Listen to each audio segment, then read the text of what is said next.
Fully Loaded Chew is tobacco-free, long cut in pouches that gives you the same pack, dip, spit, and buzz that you're used to without tobacco. Fully Loaded Chew comes in 9 flavors and is made with all food-grade ingredients and tobacco-free nicotine, the purest form of nicotine there is. To give us a try, head on over to fullyloadedchew.com for a $1 can of chew with free shipping when you enter the code OUTDOOR1. OUTDOOR and the number 1. Lastly, many outdoorsmen are trying to quit tobacco altogether, and Fully Loaded Chew may be that first step.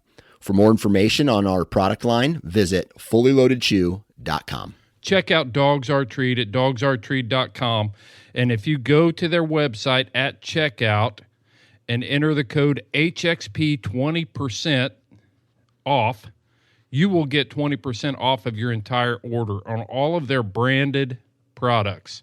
Leashes, tie-outs, medical kits, paws are protected. Build your pack from the ground up and support a fellow houndsman that supports your lifestyle.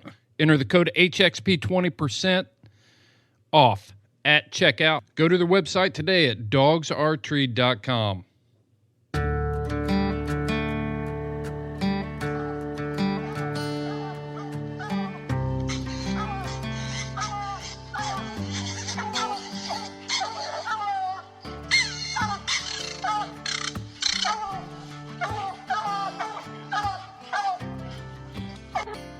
This is the Houndsman XP Podcast.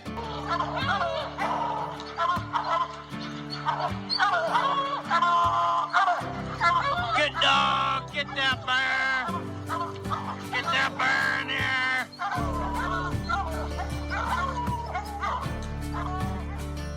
The here. original podcast for the complete houndsman. Look at your coat of golf tonight. We're gonna get him. We're gonna get him. The podcast that represents our lifestyle of extreme performance. Get him there. Get him. Get him. Yeah, good boy. Good boy, Ranger. Uniting houndsmen across the globe from east to west, north to south. You know, if you're going to catch a cat or a lion, you know, you have to have teamwork. We take you to the wildest places on earth. Yeah, so how many days a week you spend up there? As much as I can, to be honest with you. Anytime that I get, I'm out there. Join us for every heart-pounding adventure on Houndsman XP. I'll tell you like I tell everyone else, I'm going to hunt whether you're here or not, so you might as well be here.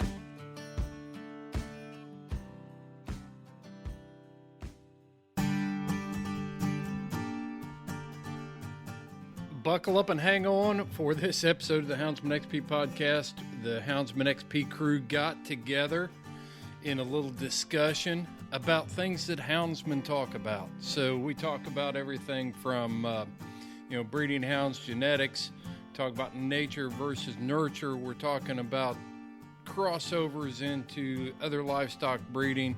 And Shorty gets into cloning some of the best bucking bulls in the world, and then we bring that back around to how that affects our breeding programs with our hounds and why hounds don't turn out. I mean, this is just a great conversation. We talk a little bit about Lauren's most recent adventure, and she's not afraid to hook up that camper and load those hounds and go get after it. And guys, I just want to thank every one of you for your engagement the last couple of weeks. We've been getting messages and emails and all kinds of interaction from you. So we appreciate it. Really, we do. I want to remind everyone, if you have not done so already, then you need to register for the Crowdcast event, which is going to be tomorrow evening at 8 p.m. And we're going to talk about dog food nutrition. We're going to talk about how to select a dog food. We're going to talk about what the government requires to be on dog food labels, and also how you can look at a label and decide what's really in there. We're going to talk about how your proteins interact with with your fats and where your carbohydrates come from. I think it's going to be great.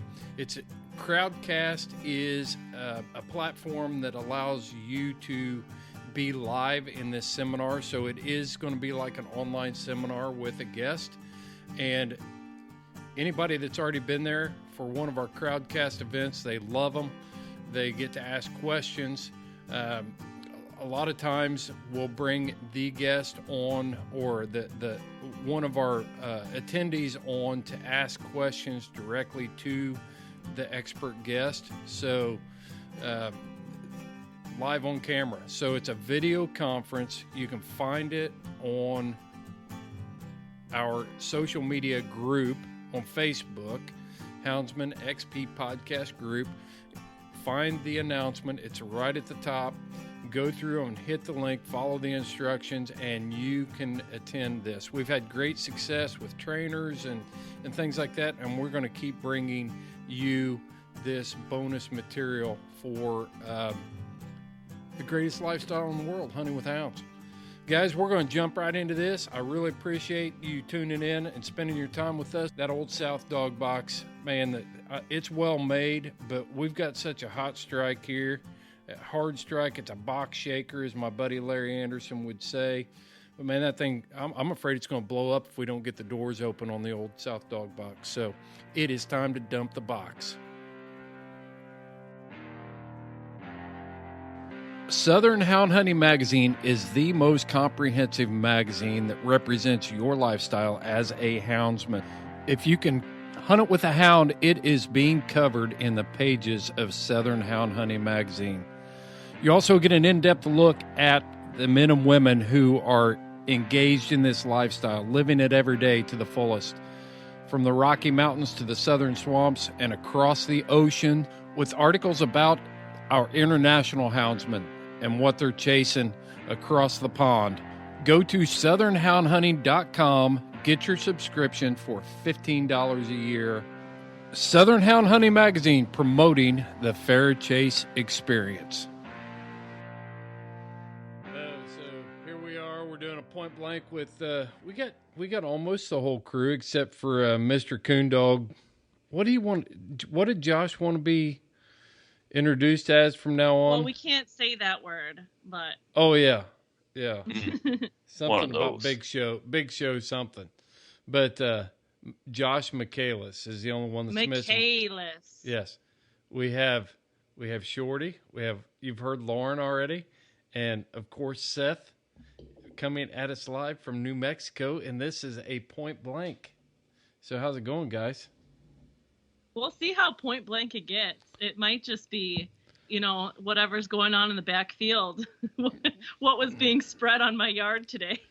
Manure. The pre-show was terrible. Yeah, the pre-show was pretty good, and it's too bad we couldn't air that part. So, Or I guess we would call it the green room. that was definitely, yeah. The pre-party. Yeah. The pre-party. Like, we'll just put it this way. Like, we know how to have fun, and talk about stuff that really makes us laugh. Yep, for sure. Well, there's a lot of cool stuff going on at Houndsman XP. We just launched the truth about coon hunting, and that's getting some rave reviews. And Rightfully so. Yeah, I think that's going to be a good addition on Thursdays for Houndsman XP. And yeah, what do you guys think about that? I liked it. Yeah, I like listening to it. I mean, like he said, like we kind of all get our start in the same way. I mean, I wasn't packed around in my grandpa's backpack or on his shoulders or anything like that. But we kind of just have a similar story, and just like the way we get into it and how it hooks us by the lip and doesn't release us at all. Hearing people's stories and what success means and how you get successful, and then kind of dispelling those myths. Yeah. Shorty, do you have something? Good stuff. Yeah, I it's interesting to me because I've never in my life been to any kind of competition with a hound. Not a field trial, coon hunt, coyote hunt, nothing. So that part of it's intriguing to me, and tying the things together that what we look for in Western big game hounds and what they look for in coon hounds. And I think we're all, as people, we're all like-minded, like lifestyle people. So it's an easy connection. And I've enjoyed it so far. I thought it was great. I'm interested to see where it goes and looking forward to it. Yeah, Seth, what do you think? I figure if I just listen long enough, I can get my dumb dogs to tree something. I think we talked a little bit about instinct there. They just won't do it, and it's bothering me. I've tried the whole thing. I'm listening. I'm gonna listen for good training tips. See, they treed a lizard the other day, but they just walked off. So did they tree a lizard or did they bush a lizard? They bushed a lizard. Yeah. There's no trees. But yeah, I mean, I'm super excited. I think it's kind of content that I think the majority of our listeners can find appealing in so many ways, like Shorty was saying. I mean, even a guy like me who I've never treated an animal before, the concepts and the ideas of what we're breeding for in these ultra high-end competition animals are something that translates to all of us. Not to mention, like, I'm with Shorty. I've only been to 1-2 competitions, and I mean, I just think it's a whole nother world that, frankly, as an outsider, I just enjoy listening to that whole. It's amazing to me you just knocked down a good episode with John Rutter with the New Mexico Houndsman Association. Yeah, I'm actually going to be hunting with him next week, so stay tuned for some more of that. What are you guys going to be hunting? Raccoons. He treed 27 last night. So last night? Yeah. And are you sure he's hunting in New Mexico and not like Michigan or? So Lauren, it's funny because like when you came over, I'd really just kind of peeked through that door to try to get into that world, and now I kind of hit it full bore. And when you return, it's gonna be a whole different game. And when you see those bosque forests, you're gonna be like blown away. They are insane. And you guys will have your tires slashed for going up there and poaching John Rutter's hunting area, Lauren. I will be with him because I can't navigate that place without him. It is insane in there. I'm pretty good navigator, and I'm absolutely lost in there. You go in there, and it is just like, oh my gosh, it is so thick. And I was so turned around in there, and I was pretty embarrassed about that, honestly. But yeah, he sent a picture. He had 5 in one tree, so he's going hard. Yeah, and, which is cool. And honestly, like when I was there, it was too cold for you to camp, even if we did drive the 3 hours there, so it just would have been kind of logistically difficult. I think it's funny that you think it's too cold to camp and you live in the Midwest. Like in Wisconsin. It was like 35 at night.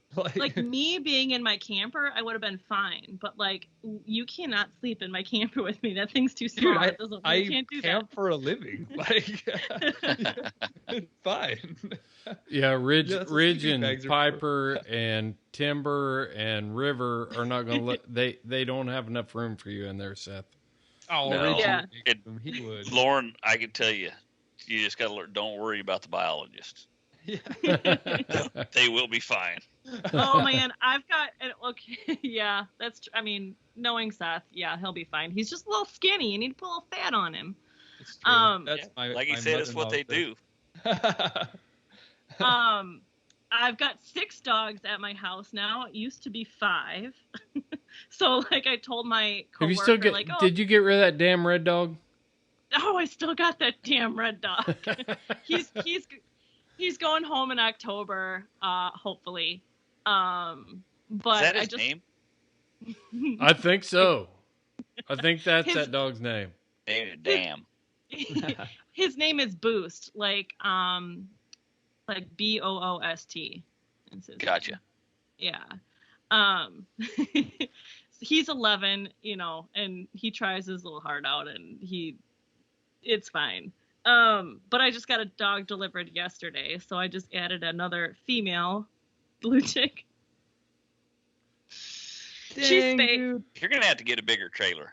Yeah, how are you gonna get all those dogs at my property, man? Like, Tie-outs. My neighbors are gonna hate you over there. Yeah, so I was hanging out with my buddy, and we were talking about this. I'm going to ask you. I'm going to start with Shorty. Well, I guess Shorty would be the only one who could answer this, and then Chris maybe later. But we were talking about breeding one bitch to two different males. You ever done that, Shorty? Accidentally. Yes. Like for one breeding, not like each different cycles. So is that what you're talking about? Yeah. So like we were thinking about having like a purebred Saluki, and you put a purebred Saluki over her and also Pronto. So he's like 80% Greyhound. So you would take, because we want some of both, right?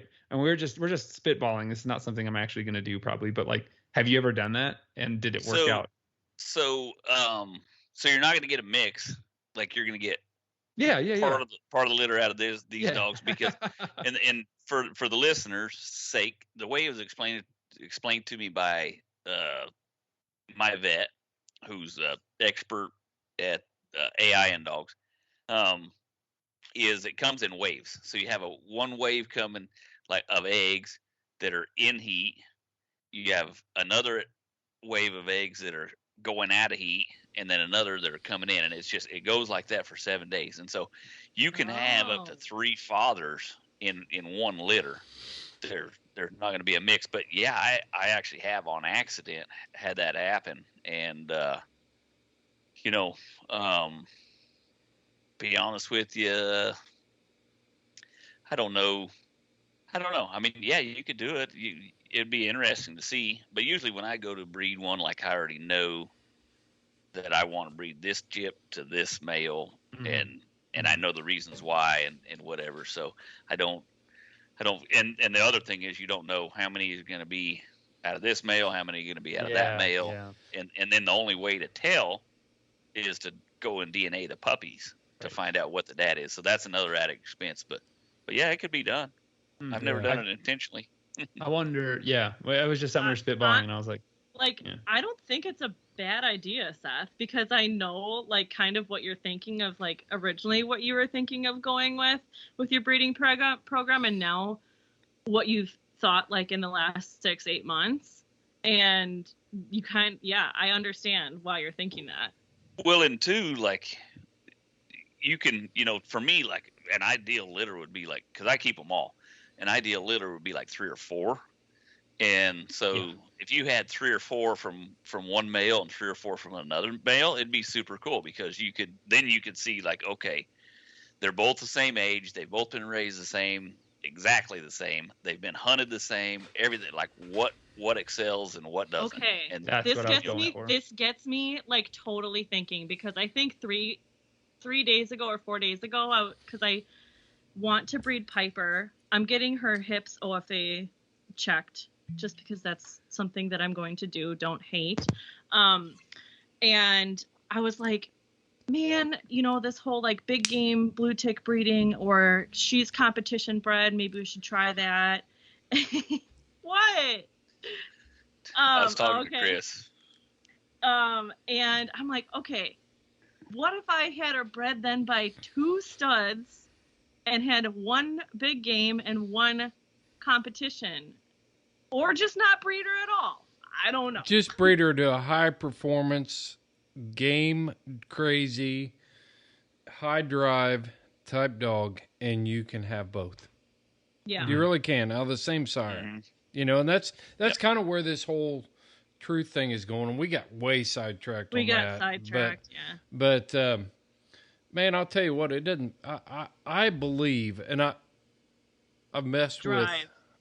It's all about drive. It's all about prey drive, except if you're chasing a jackrabbit, and then you need speed. But you got to have drive and speed, and there's a lot of other things you need too. But very simple in general. yeah. But Shorty, you made a good point. And I've said this for a long time, that if somebody's going to really have a breeding program, you need to keep them all. Yep. And you need to look at how all of them are turning out, and then call accordingly, or cross back in. A breeder is thinking three crosses ahead. You don't think about today. You think about, okay, I'm going to make this cross, but what am I going to do with those pups? and then what am I going to do with those offspring, and what am I taking them back to? 100%. Yeah. 100%. And if you, to me, if you spread these dogs out, unless you have a good network, and I think that's why I've got a good partner in California. He hunts the same way as I do. He hunts as hard as I do. He culls as hard as I do, and we'll trade some puppies. And he's got some blood I want. I got some blood he wants. So it's been a good relationship. But other than that, like, I keep them all because I want to be able to compare them to their litter mates. And if I spread them out, this guy hunts 1 day a week. This guy hunts 3 days a week. I'm hunting 5 or 6 days a week. That it's not a fair comparison across the board. And so if I can compare them all the same and they're all hunted really hard, they're raised the same, then I can cull accordingly and know where the litter is by what the top dogs of that litter are doing. And that's why I think it's so important to keep them on. And it's not a greed thing. It's just I want to know. Okay, so I got a question for you. So when you get to that point where, all of them need to be hunted, how do you choose which ones you take? I take every one. But if you've That's got why I hunt a lot of dogs. Yeah, but you don't haul 20. Oh, I do sometimes. Yeah. When I have that many pups that need to be hunted, they go on the truck. I will start so usually I'll hunt 14, 15 dogs. And then that's kind of my typical number. And then when I have puppies coming aboard, I'll put dog boxes on top of my dog box, and I'll start with one, and I'll get that dog 2 or 3 days where it knows kind of to stay with the truck, add another, and within 2 weeks I have the whole litter hunting with them, and I hunt them all every day. I feel like they can't learn anything from home, and every race they miss is one that sets them back. So you see a lot of that. Go ahead, Seth. You see a lot of that in the sighthound community where people get very anal about how many dogs you'll run after a hare. And to me, when you're running pups, I don't really care how many are in the race. It's more about when you get that many dogs in a chase, that high intensity, you're going to get injured animals a little easier. But I'm with Shorty. I mean, I don't have a single problem running a bunch of pups with some adults. Those pups aren't going to do anything in the race for a jackrabbit. They're just going to watch and learn. So I don't got a problem throwing 4 or 5 pups out with 2 or 3 seasoned adults to really learn. I mean, I've never done it, but I don't have a problem at all. I think it's super important. They don't learn anything in the dog box. They don't learn anything in the house. I totally agree. Have you ever seen the studies on the visual learning in canines? How important visual learning is for them? Mm-mm. Yeah. So, one of the studies, and I know wolves are the devil, and everything, but one of the things that the Dr. Laverius Geis talks about the ability of a wolf to learn visually. If a wolf will sit back and watch you manipulate the latch on a gate, they will figure out how to manipulate the latch on the gate, and they will put their pups up on, if you go to the Alaska tundra, the scientists have watched them, the pack put the young up on the ridge while the adult pack hunts the caribou, and they learn that way. And even modern trainers use the gang line when you're training retrievers, pointers, even Schutzhund dogs and law enforcement canines. It's huge. When we were law enforcement canine trainers, we would stand back with our dogs on leash when we were teaching certain things and let them watch. It's amazing. It's an amazing phenomenon. I believe it. I'm a visual learner, so I get it. I had never been with as many dogs out on track and tree as I did when I was out west, and it was just mind-blowing because in Wisconsin you can only have 6 dogs maximum out on bear or wolf. Not sure about coyote. I'll have to look. I know I'm a terrible person. Raccoon, there's no rule, but it's hard if you need to get like 4 pups started and you also need like 3 good dogs for a race or whatever it is. And we'll pick up that conversation right after this word from our sponsor. Dakota 283 offers you unparalleled protection for your hounds. We're talking about military grade kennel crates. I got one of these 2-door kennel crates here at the house. It is super heavy duty. It's got slap latches on it that are stainless steel. Easily fits in the back of an SUV, or if you're traveling with a camper shell, it's a great way to keep your dog protected while you are traveling. You just got to check out their Dash series. This is a watering system, and I've used a lot of these portable waterers over the years, but this system is all integrated into one unit, and the way it's designed out of high impact plastic, the water stays in the tank when you're not using it because you can put a plug in it. Check them out. The 3.5 is also compact enough that I can store it behind the seat of my pickup truck while I'm out hunting when it's super cold. I've had exterior tanks before, and as soon as I go to cold climates, then I've got to figure out how I'm going to get water to my hounds, and the Dash takes care of that. So check out Dakota 283 at dakota283.com, and at checkout, enter the code HXP10 and get 10% off of your order. This portion of the Houndsman XP podcast is brought to you by Tier 1 Custom Calls. When it's all on the line, make the choice the pros do. Choose Tier 1.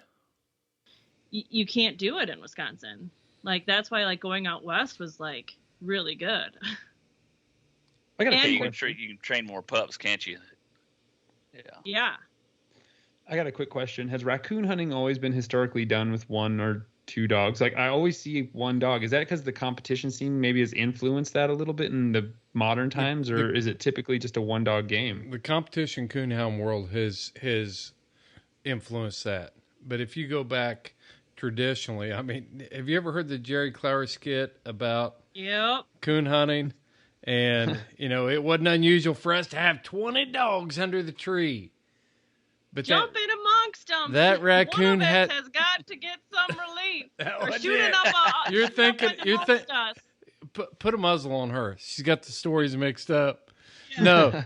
So the old Jerry Clower thing was, you know, it wasn't unusual for us to have 20 dogs under that tree. But we had to give that raccoon a sporting chance.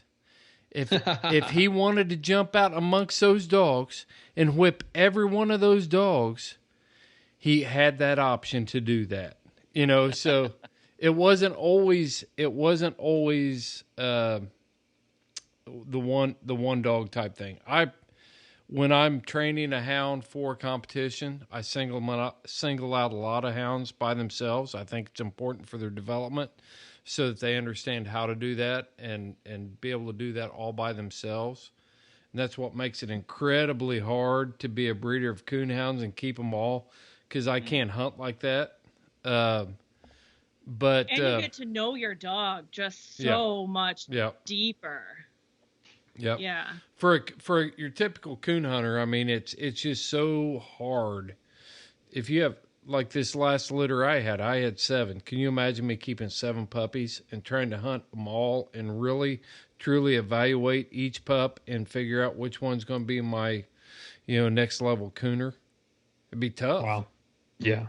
If you're hunting them one at a time, damn. Yeah. Yep. But Seth, we definitely we could have used more dogs in those reeds. Oh man, we could have just used some of my dogs in those reeds. Yeah, totally. Yeah. When the coon came out. If we would have kept your dogs and kept headlights on the road on the side of the ditches, heck, maybe something would have happened. Dude, we needed Penny, not my greyhounds. Yeah. Hey, that said, Chris, thinking about it, yes, I could totally, because the dog that you want to competition coon hunt, he'll stand out amongst them. I think, and that's what I see with like I said, I will hunt 20 dogs when I need to or whatever, but the standouts, it don't matter if you got 3 dogs or 20 dogs, they still stand out. And those are the ones but you still have to But you still have to keep them all for a reasonable amount of time then, though. Sure. But I don't know which one's going to be the best one. The cool thing, going back to the episode we did with Heath Hyatt and talking about the best hound or the best dogs and the way they breed dogs and not outcross, or no, not inbreed or line breed, but they breed the best of the best. I thought about that. Every dog that's in that pedigree was proven out of its litter to be the best out of that litter. Yep. And the rest of them aren't bred. So, there's definitely something to that. I'm so glad you brought that episode up because I wanted to get to it and I was looking for a good segue. So thanks. But when I was listening to that episode, I was kind of shocked at how it doesn't seem obvious that it's best to best. I don't know, because to me, as strictly as a biologist, and I came into hound hunting late, and so my breeding philosophy, I've never bred a litter, so I'm learning as much as I'm commenting. But it seems like who I bought my 2 running dogs from, he'll line breed occasionally, but he's almost strictly best to best, and so that's just kind of the first philosophy I grabbed onto. But I mean, Pronto and Calypso, they have almost no line breeding in their pedigree at all, and they're monstrous. I mean, they're killers. So, I mean, to me, I was like, it seems rather obvious that when you line breed for too long, you're going to start getting health issues and problems. But I guess it makes sense because you're keeping it insular. But yeah, I don't know. On the line breeding, anything gets amplified. So if it's a problem, it gets amplified. If it's a good thing, it gets amplified. So that's a chance you take. The thing is if you get to the point where you figure out, hey, we're having health problems, we're having whatever, you got to cut it and start over. And that's where I think people screw up, is they don't go start over.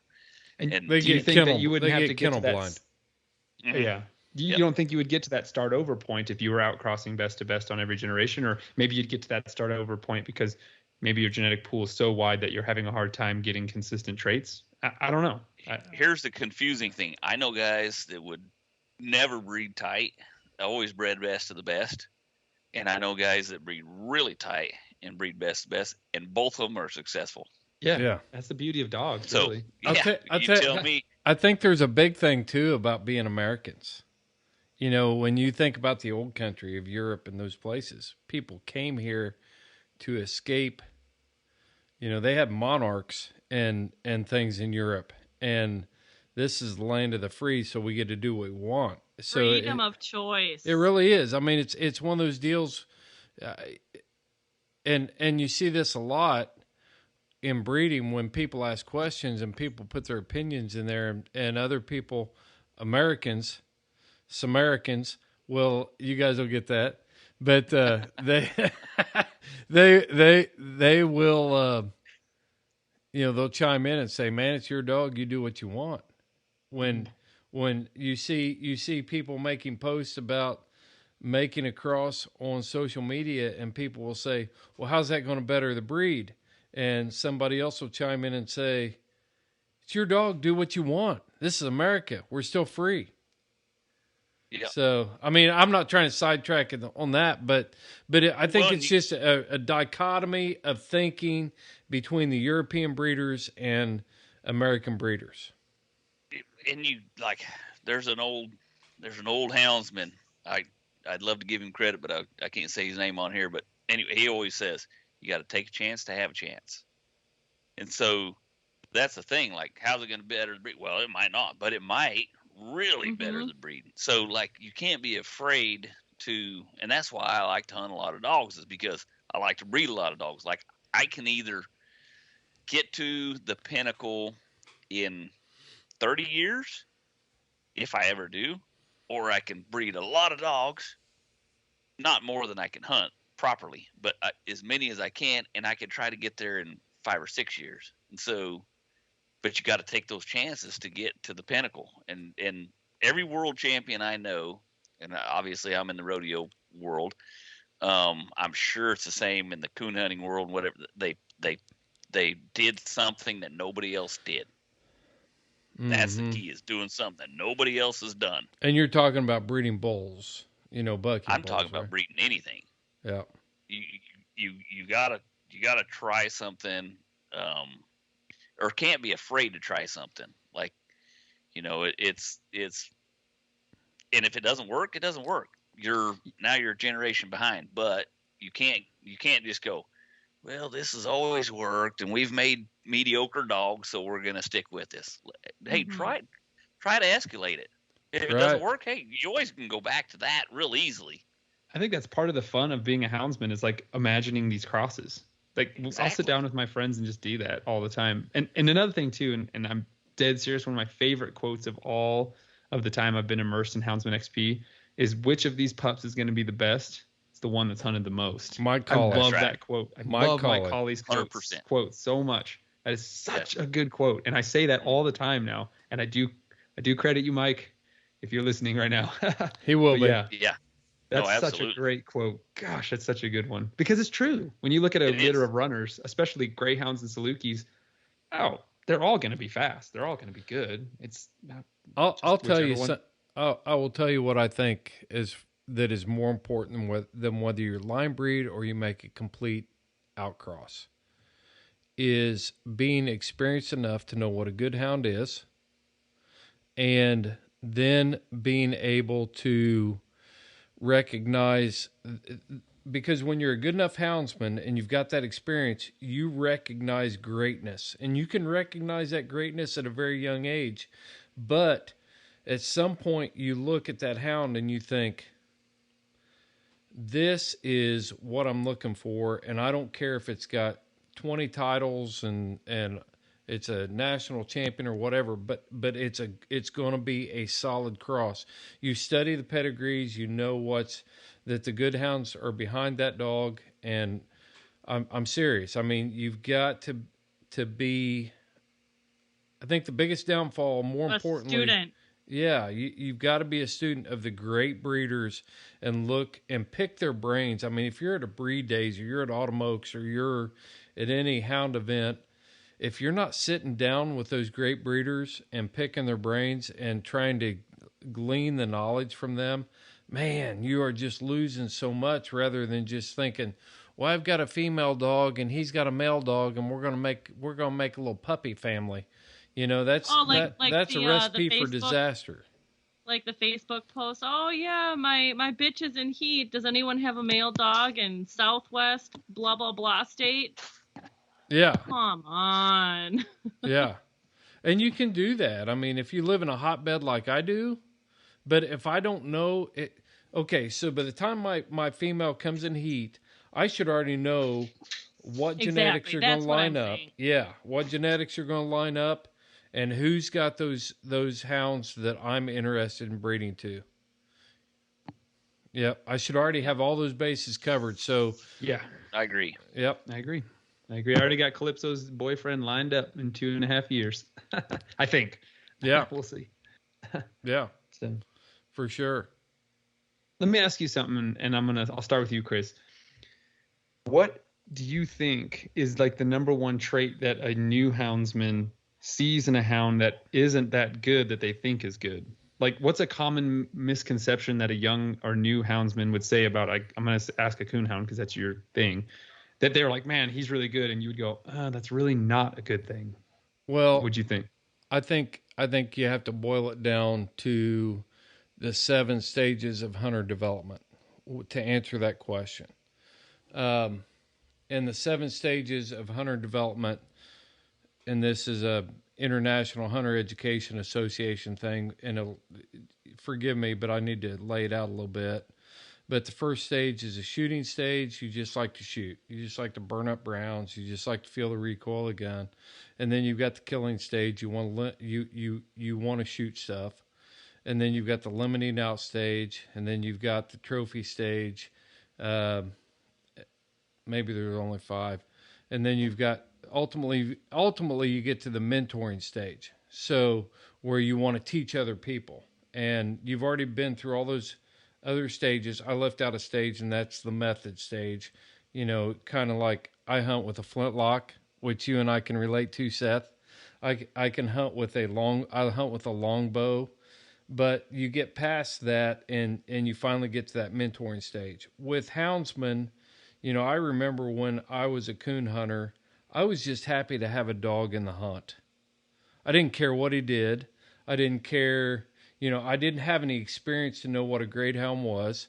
So if I turned my dog loose and he went hunting, that was a good thing. That was exciting. And then if he went hunting and he opened on track, man, that's really cool. Now I'm really getting into it. So it's one of those things that new houndsmen get into, and it's just a natural progression, is they just want to be a part of the hunt. And we need to let them be a part of the hunt, and we need to mentor them into showing them what a great dog is. It goes back to the old adage, if you want a good job from people, then show them what a good job looks like.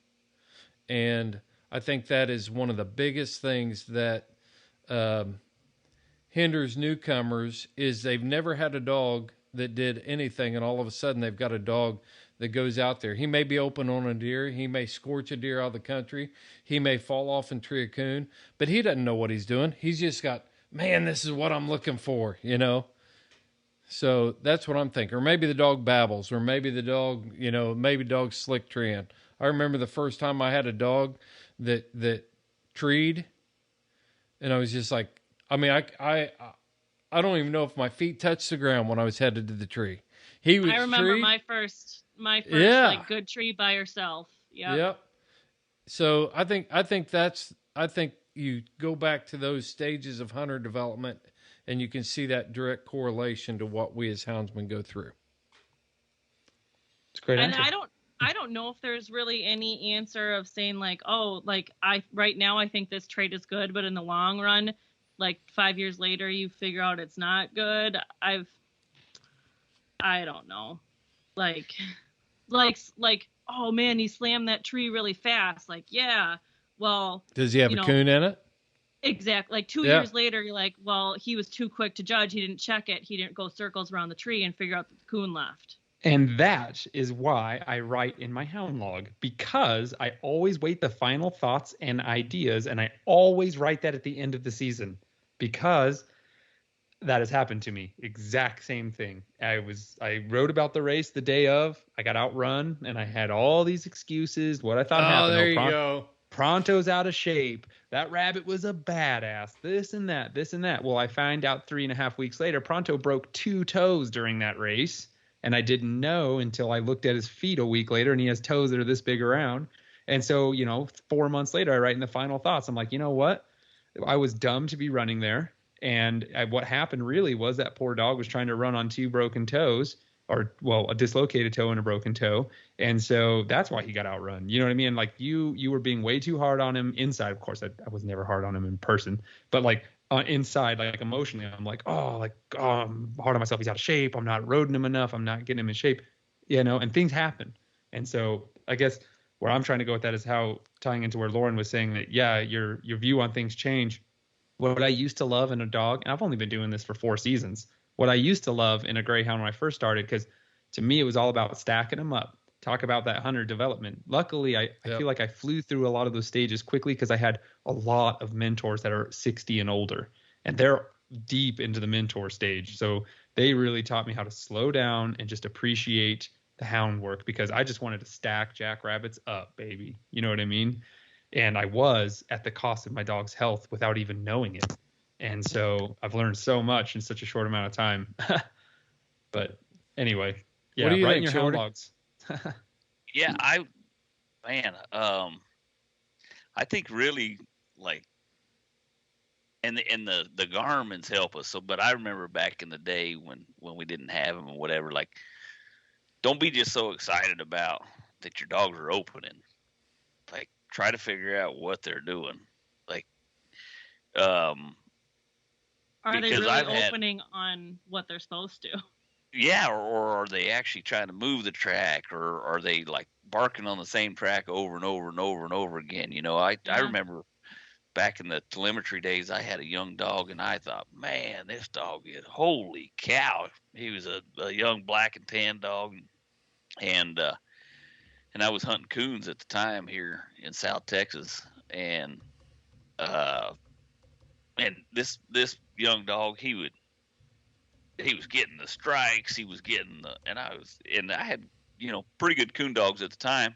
They weren't competition coon dogs. They were bear dogs. They were good coon dogs. But anyways,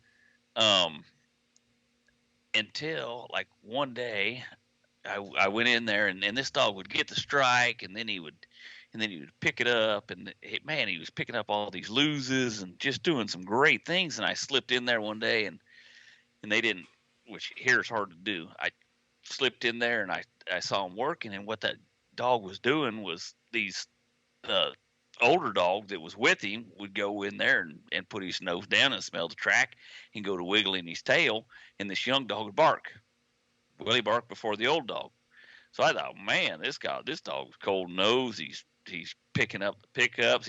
All he was doing was just watching that old dog, and he was barking on it. So try to learn what body your language dog actually doing, and that was a big learning curve for me. I was like, holy cow! I was bragging on this dog, thought he was the coolest thing in the other, and he was a coal. And now a quick word from our sponsor. Houndsman XP is very proud of our partnership with the organization Freedom Hunters. Freedom Hunters is a nonprofit organization that takes America's veterans hunting from field to field, from the battlefield to a field near you, when you volunteer your time to take America's warriors hunting with you and your hounds. It's easy. Go to houndsmanxp.com, click on the partnership tab, and it will take you to Freedom Hunters. You can go direct to their website to make donations at freedomhunters.org. Support America's heroes. Let's pay it back. Visit Freedom Hunters at freedomhunters.org or go to houndsmanxp.com and you can find them on our website. From field to field. And that's the thing. Hound hunting, I've been hunting since I was, knee high to a grasshopper, and hound hunting has so much dense knowledge that needs to be learned in really a short amount of time if you want to get as high level as possible. I don't even know how it's possible if you had to start on your own, especially with scent hounds. When I was hunting bears, it takes a while. Yeah, man. And when I was hunting bears, I mean, we're driving down the road rigging and they just blow up. And I'm like, yes, let's go tree a bear. Yes. And he just keeps rolling. He's like, no, it's deer. And I was like, how do you know? Like, how do you know? Because they just blew up. And then I looked down on the tracks at like 3 seconds down the road. There's elk tracks on the side of the road. And I was like, how do you know? Like a young houndsman, I would have just sent them right then. You know what I mean? Because it's like, don't check. You're just so excited. Like, let's yes. rock! Well, they were just like, and then he's like, oh yeah, Diaz, he barks all the time on an elk. I don't know why. He just rigs elk. And I was like, and that's the thing, learning your dogs and learning yourself. You know what I mean? You got to check that excitement. When I first started jackrabbit hunting with my dogs, I'd go out with Justin, and he is super level. He's just totally chill. You remember him, Lauren? Oh yeah. And I'm so worked up. I'm about to throw up. Like, I'm like fighting back nausea. Because the thing about jackrabbits, they just come out of the grass. It's like gambling at any time. You're like a 7-year-old at Disneyland or Disney World, and he is like the old grandpa that has been, he's not old at all, but he's already ridden Space Mountain several times. Yeah. Until we see a jackrabbit, and then he turns into a baboon held in by a seatbelt. I'm telling you, but anyway, yeah. And I guess where I'm going with all this is that there is so much to learn in this life, in this lifestyle, in this method of hunting in a partnership with an animal that can't communicate with you in English, So I love that aspect of it. And with the scent hound hunting where it's all auditory, it's really incredible. And funny thing, you were just talking about jackrabbits again, but that's what I do. But that's what I start my puppies on. Really? We've got jackrabbits all over here, and I leave them loose, and they run jackrabbits all day as puppies, and that'll get them in shape. That's what I guess mine got their start on cottontails here on the farm. I mean, except for Piper, she didn't grow up here. Starting on little vermin. That's good. And Seth, you are darn lucky that greyhounds don't have a tendency to go backwards on a jackrabbit. Y'all are hunting a bunch of trashy hounds. That's all I got to say. When my dogs come out of the womb, they are straight coon dogs, and they never trash on anything and never make an off bark on anything. Now, Mike Colley's plots, those are the trashiest things I ever saw.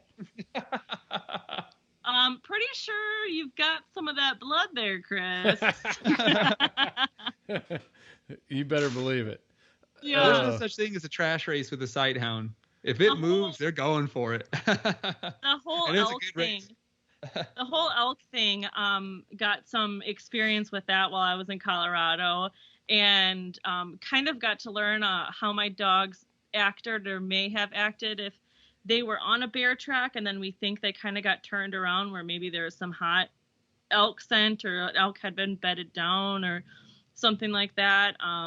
Definitely had some opportunity to work on, breaking them off, rigging a elk. Mule deer we didn't have an issue with.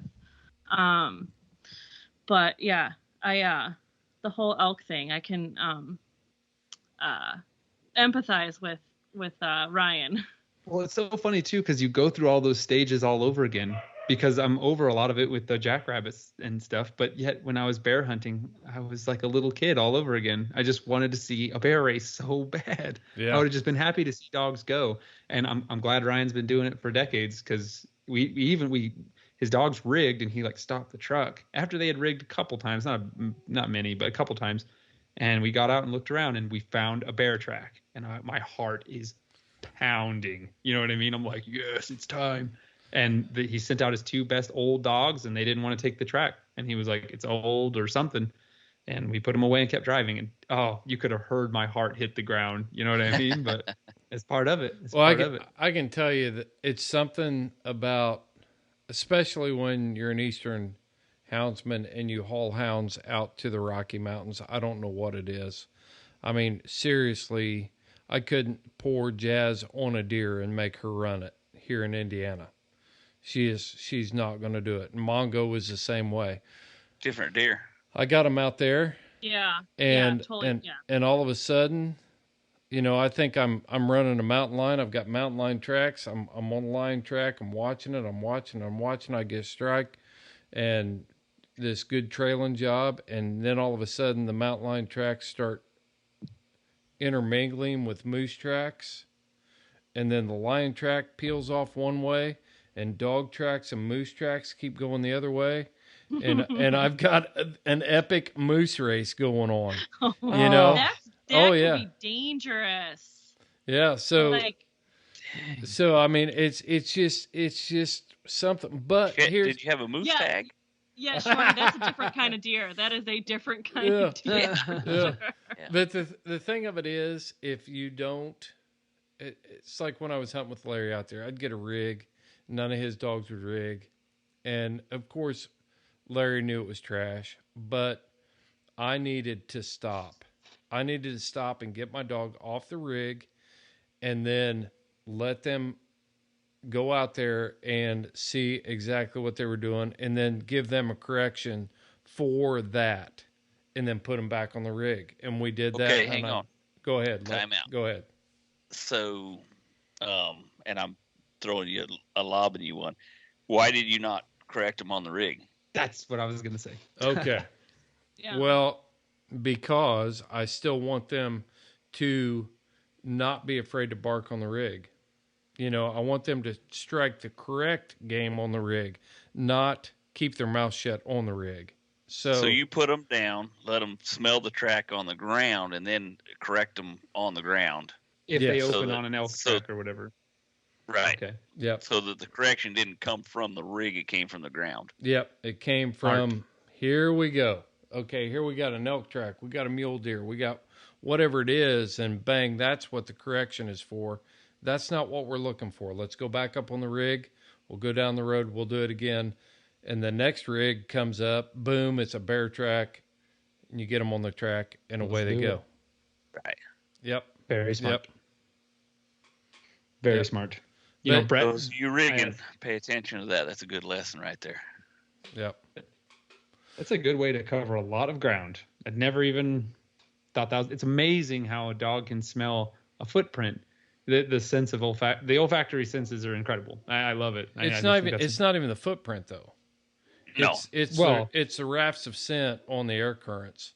So they may be rigging a bear that is on an opposite slope across a valley, you know, but that's why I carry the dead downwind scent detector, wind detector. It's a wind detector, the little squeeze bottle thing, the little puffy thing I learned that trick. Talcum powder. Yep. I learned that trick from Larry Anderson. And Seth, sometimes you can see the track in the road or whatever. The dogs can't track it. They rigged it, but they can't take that track. Yeah. That's crazy. That scent's coming from somewhere else. Yeah.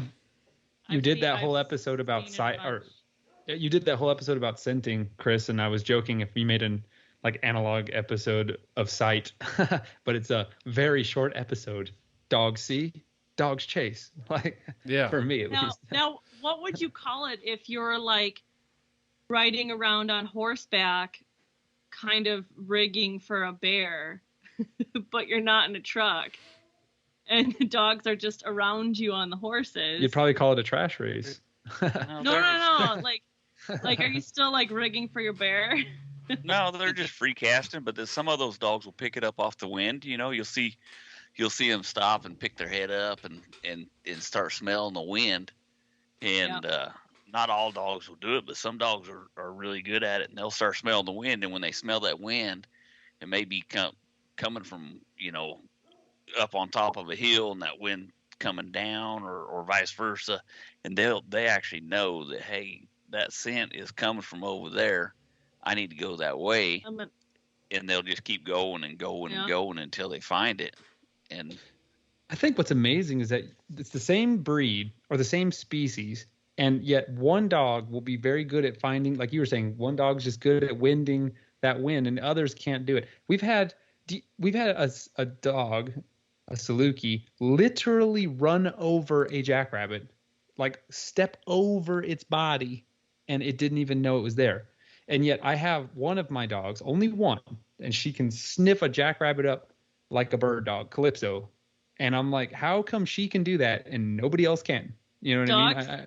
Dogs that can wind, and those dogs that get those layup coon, those are your special ones.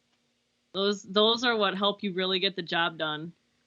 Yeah. And she's always been like that. That's what I always thought you can't teach that. They just got to learn it on their own, I guess. But I just think it's incredible, the diversity even within individual litters, because Pronto, he can sniff one, but not even close to like Calypso. She's so much better at it. So anyway, I was, and there's been several dogs, but I've had a few dogs that were really good about scenting on air current, you know, and when I would go to a competition coon hunt, it's like, okay, we're gonna walk down this.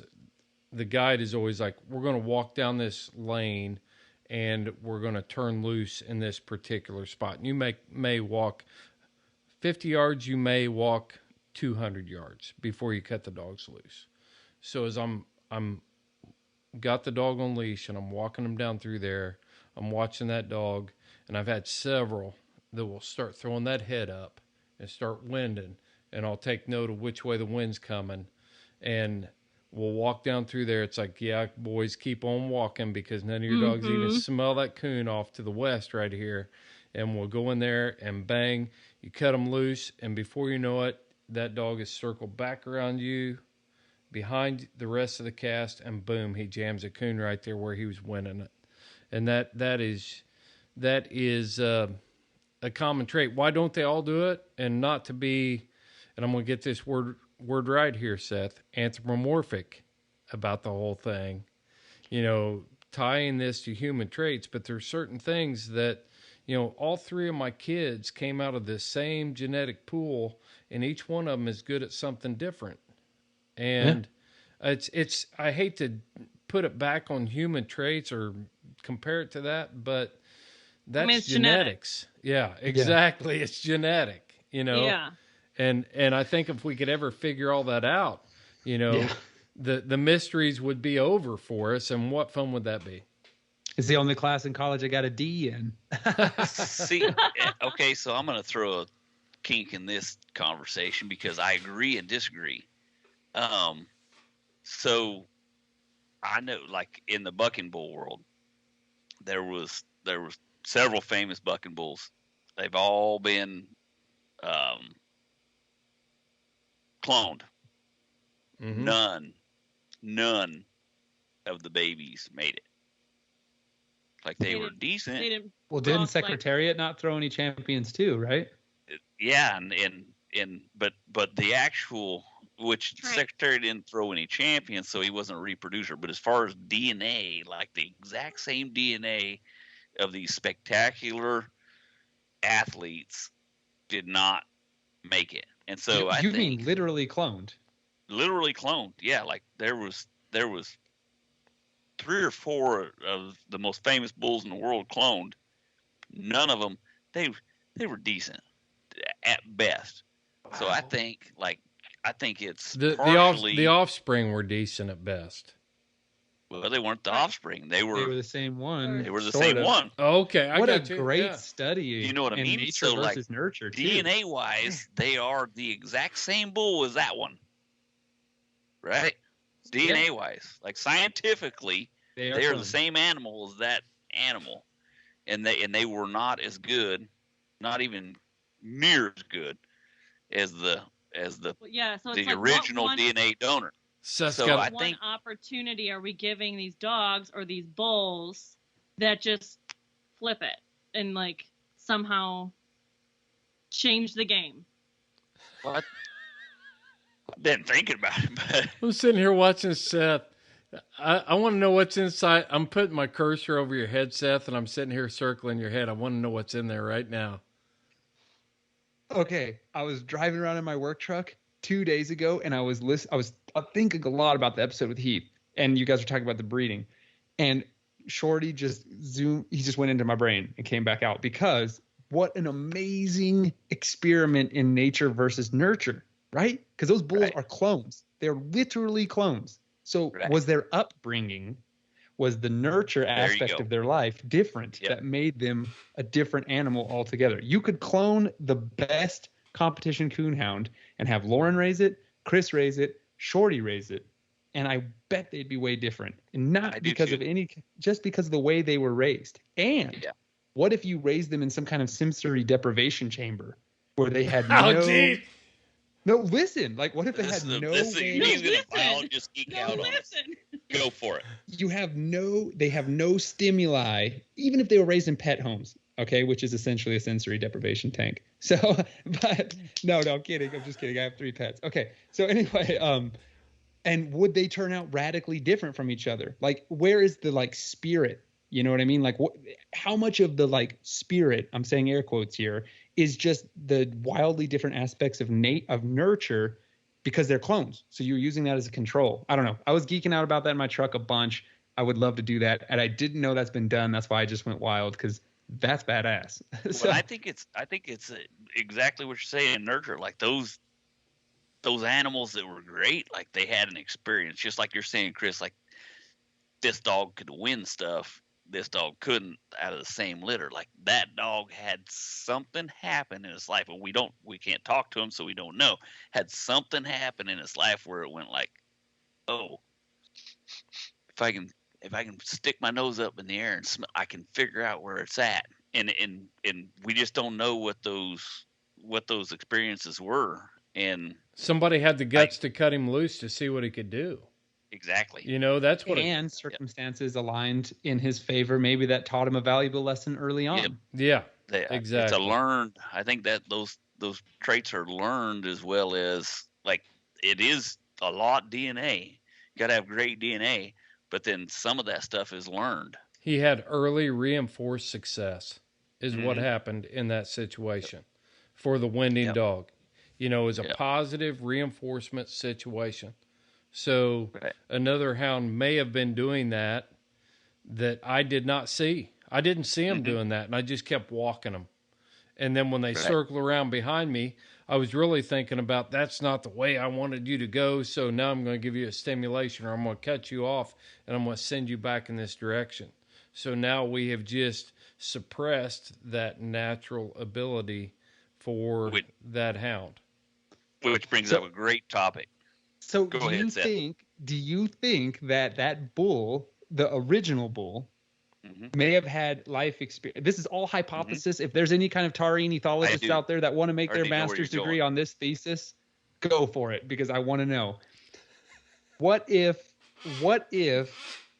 that bull had some kind of life experience that just made him more irascible, that made him buck harder, and all his offspring were expected to be badass buckers, and they were not because they lived a better life because they were taken care of? I don't know. That's the thing I'm trying to get at. I think that's absolutely right. And I think, and it may have been an accident, like that bull, that they're, contrary to popular belief, they learn just like we do.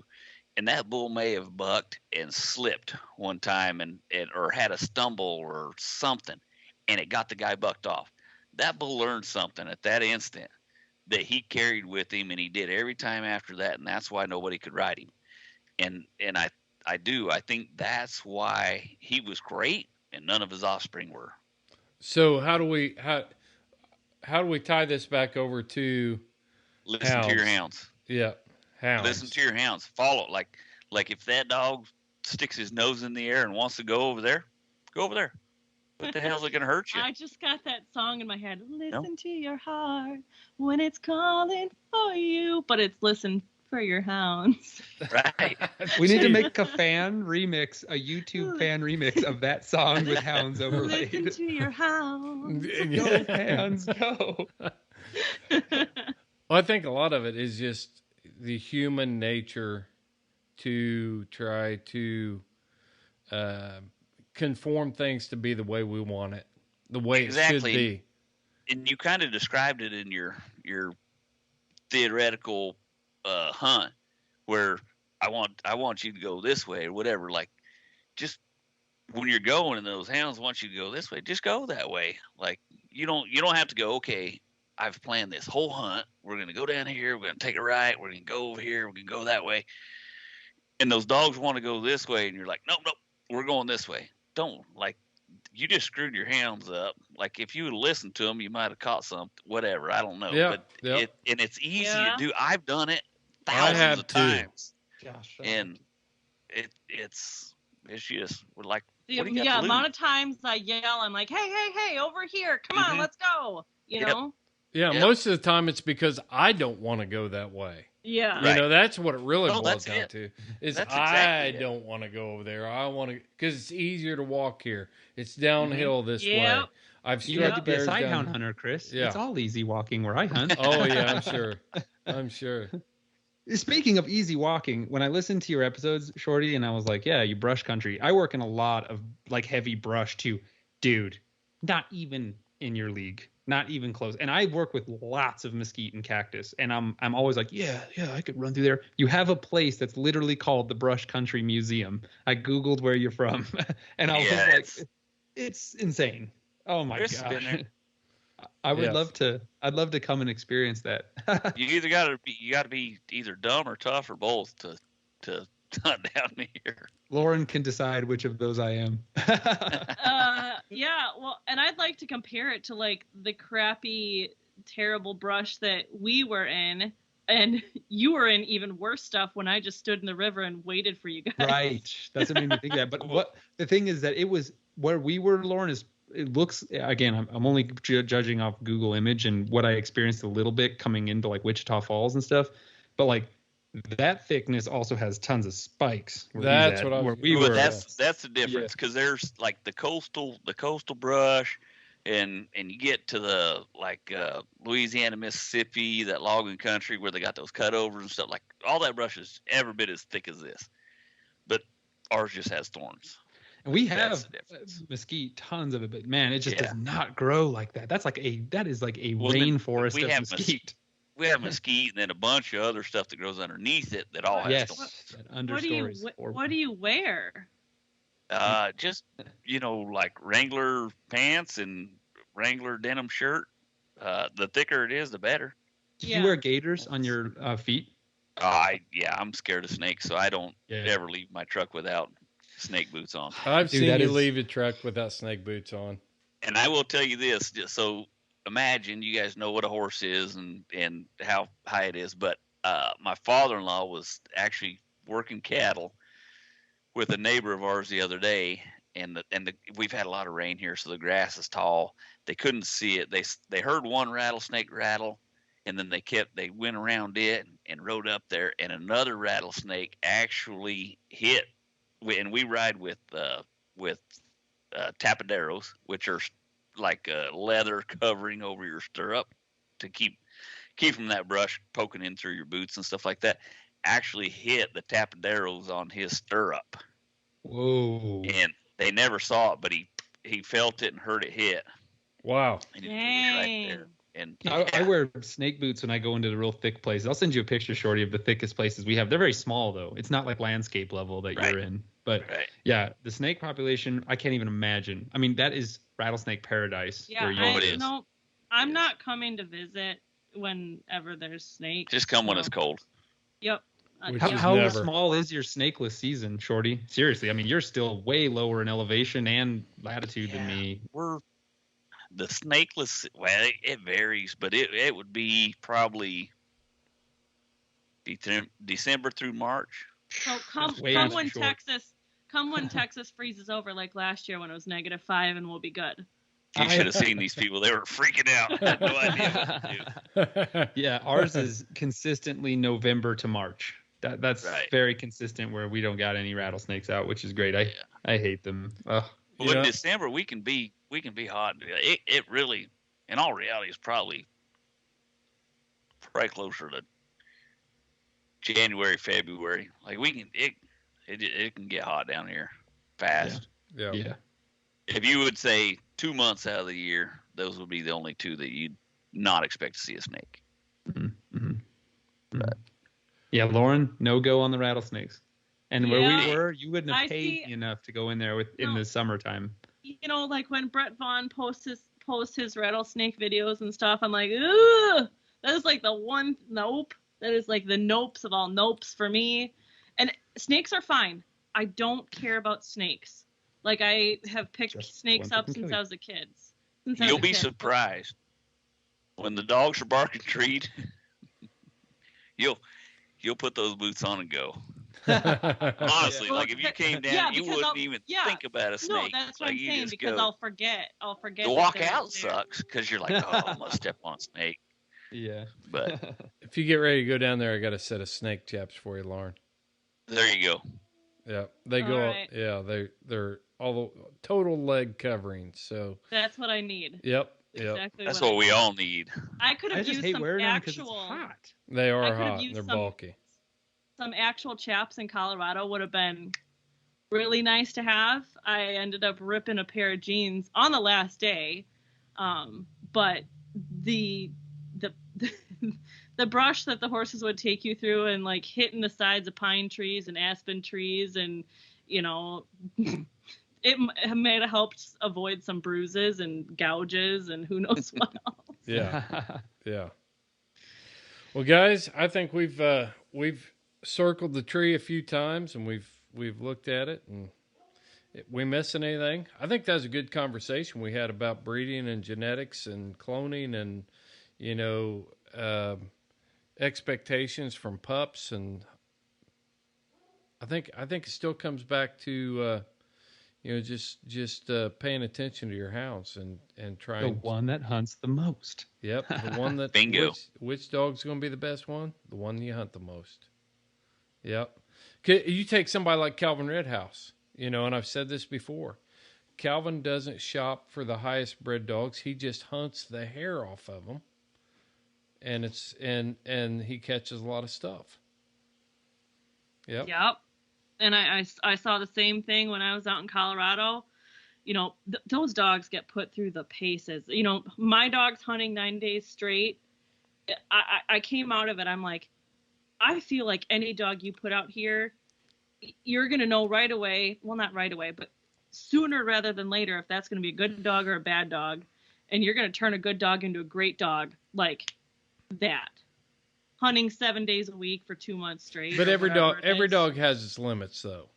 Oh yeah. You know, mine needed a break after 9 days, and Piper ended up losing a lot of weight. They'll work through it.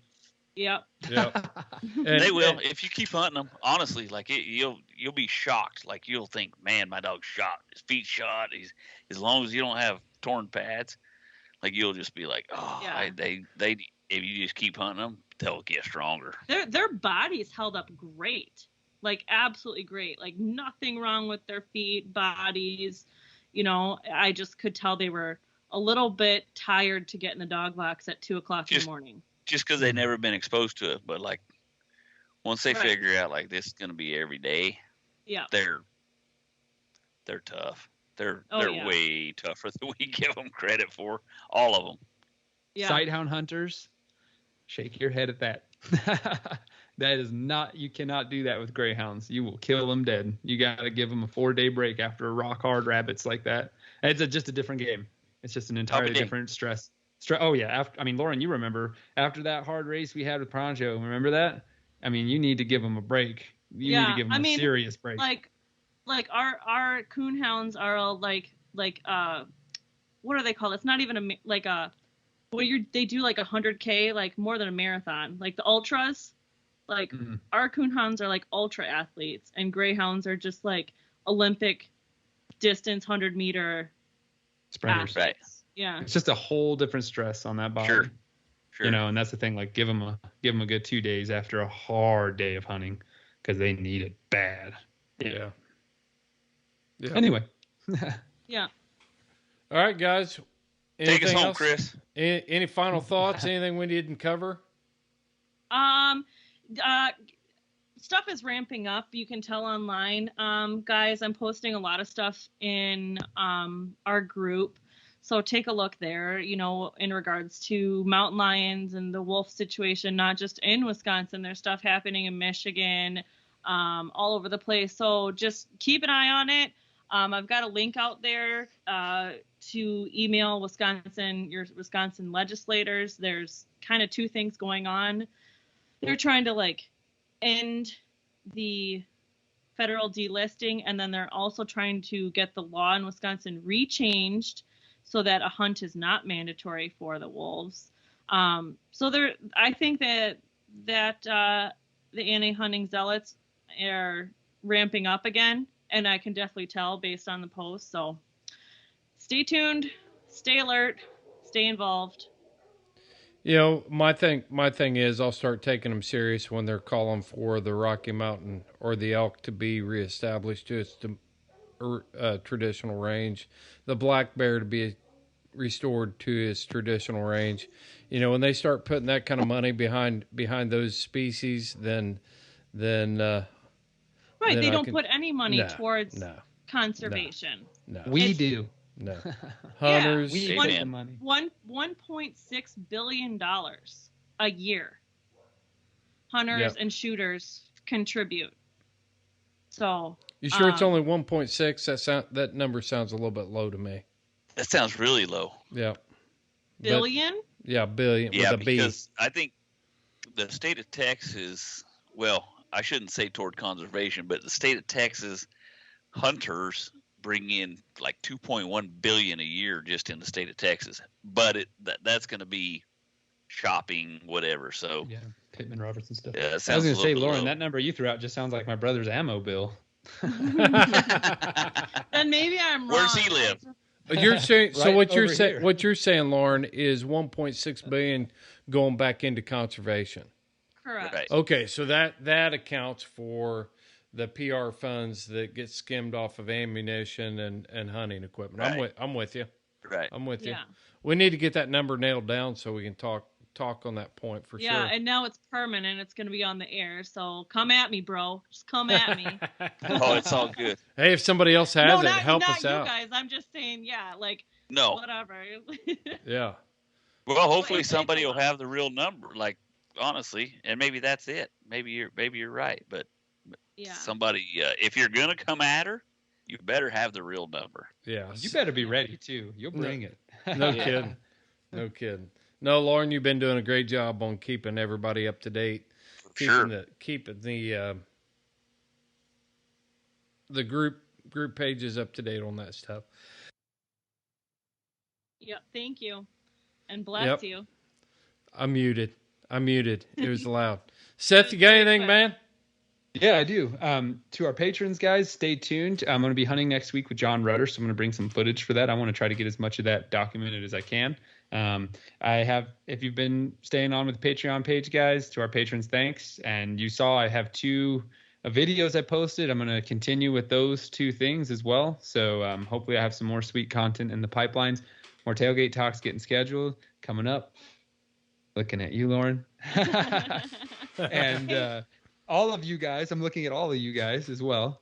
And also, we got our drawings coming up. We got our crowdcast coming up and our drawings coming up. Our crowdcast, I just want to say it now. It's public. It's going to be one day after this episode airs on the 14th, September 14th. It's public, so everyone join. It's all on the Facebook Live group. It's all on the Facebook group, the Houndsman XP group. And it's on our Instagram page. There's a link in our bio that can take you to like a ton of other stuff, like our webpage to buy hats, to sign up for our crowdcast event, all that stuff. So. Yep.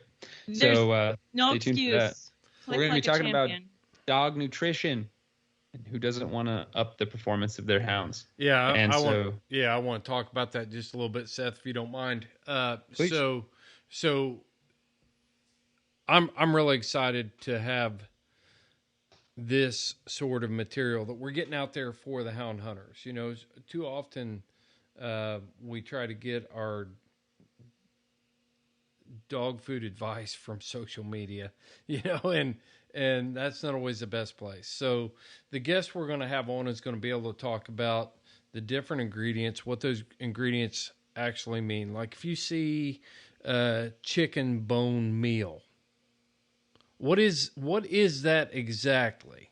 You know, because believe it or not, dog food is more highly regulated by the FDA than people food is. That doesn't seem possible, but it's true.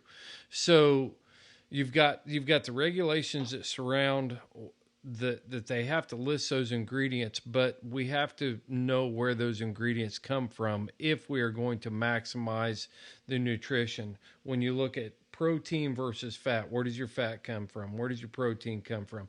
How does that all interact with the ingredient they're using for carbohydrate? And is that actually metabolizing properly in your dog to give it the maximum performance? And this guest is going to be able to talk to all those points, and I think it's going to be great. And we really need you to get signed up today. We need you to get signed up. So yeah, Seth, I appreciate you bringing that up and showcasing that. And we're going to continue to bring guests on just like that for our crowdcasts, and can't wait for it. Shorty? And I don't think we've explained well enough what crowdcast is. For our listeners, hey, this is a really, really cool platform. Like, you can actually type in questions to ask us or the guest. We can bring you on. You can visually see and talk and ask questions. But the cool thing is as it's happening, you can ask your own questions, not just questions that we have. If you have questions we don't have, type it in there. We'll answer it. I think it's one of the coolest things going. It's something that if you own dogs, and I geek out on the nutrition deal, so I'm super excited about it because I pay real close attention. I'm going to have a ton of questions, and I know you will too. So this is the place to ask them. Yep, for sure. And it's super easy. Seth's got it set up on the group pages. All you got to do is hit that link, go in there and register for the event. And when the event kicks off, you'll be notified, and you just activate, and bang, you're on a live. It's like a live video conference on your desktop, your mobile device. So it's super easy. And you don't have to be on your webcam. You can just watch us if you want. So if you're like, I don't want to. Right. Yep. I just want to make that clear. You can just watch it like if you were an audience member. It's free, and not just this one is not just for our Patreon members. It's for everybody. That's right. Everybody. That's right. That's right. All right, guys. Anything else? We missing anything else? We wrapped it up. All right, good. man. Good deal. Well, hey, till next time, folks. You follow your hounds, and I will follow mine.